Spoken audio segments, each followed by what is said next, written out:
Assalamualaikum warahmatullahi wabarakatuh. Hari ini berjumpa lagi kawan. Itu kerbau yang baru kita ajarin, kerbau kecil kawan. Nah ini dia. Ini sangat ekstrim tempatnya kawan, karena agak sedikit susah kawan nariknya. Kayu pun berat-berat kawan. Ini dia kerbau besar yang di belakang. Nah ini dia kawan kita.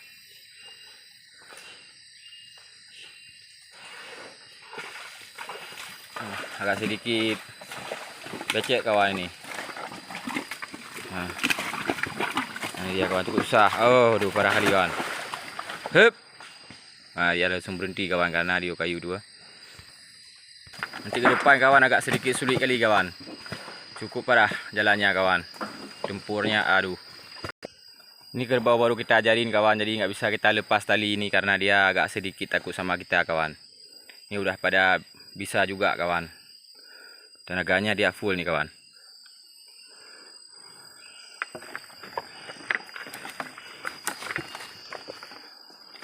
Ini dia kawan, kita kasih satu balok kawan. Karena kayunya berat. Ini dia kawan, tempat yang cukup ekstrim tuh kawan, gunungnya. Pendakian kawan. Jadi agak sedikit kesulitan menariknya kawan, lagi yang ini lagi kemarau. Jalan pun ini bekasan alat berat kawan. Agak sedikit susah. Nah, ini dia kawan. Nah dia kawan, mugak sana jangan. Tak sanggup nanti kawan. Karena dia masih belajar. Nah, ini kerbau baru kita ajarin kawan. Nah ini dia yang agak betina.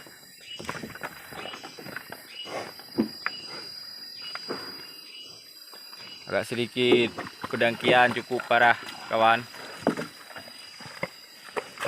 Nah, yang satu udah lewat kawan tuh gunungnya. Nah, cukup ekstrim kawan. Aduh, cukup parah kawan. Itu yang besar masih di belakang kawan. Agak sedikit.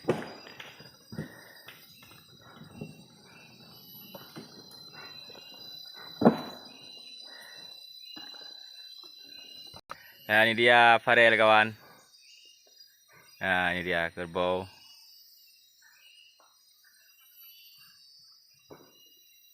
Itu dia kawan, kawan kita. Agak sedikit susah kawan jalan. Karena agak, aduh cukup parah kawan ini karena bekasan alat berat kawan. Jadi kita daki.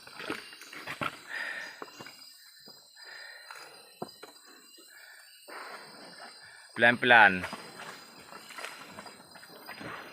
Ini belakang tuh. Sekitar 50 meter ada kawan. Kita pendakian, setelah itu udah pada rata kawan.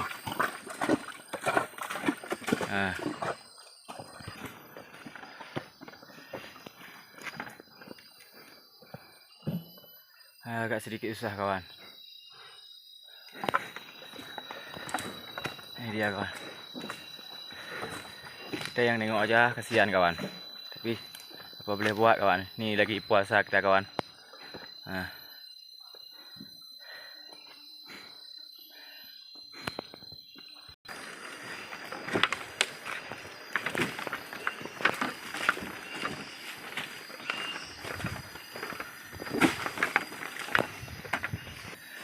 Arel. Telah hijak Arel tu.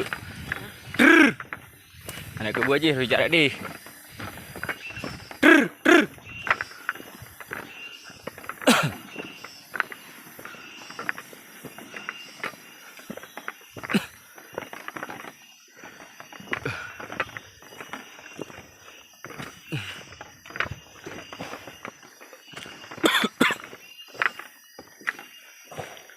Ini lagi musim kemarau kawan, jadi agak sedikit panas cuacanya kawan. Jadi kerbau cepat kali gerah kawan.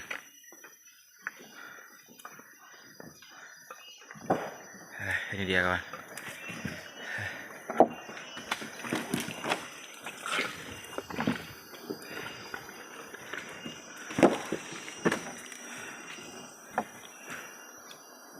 Ini kawan kita namanya Farel.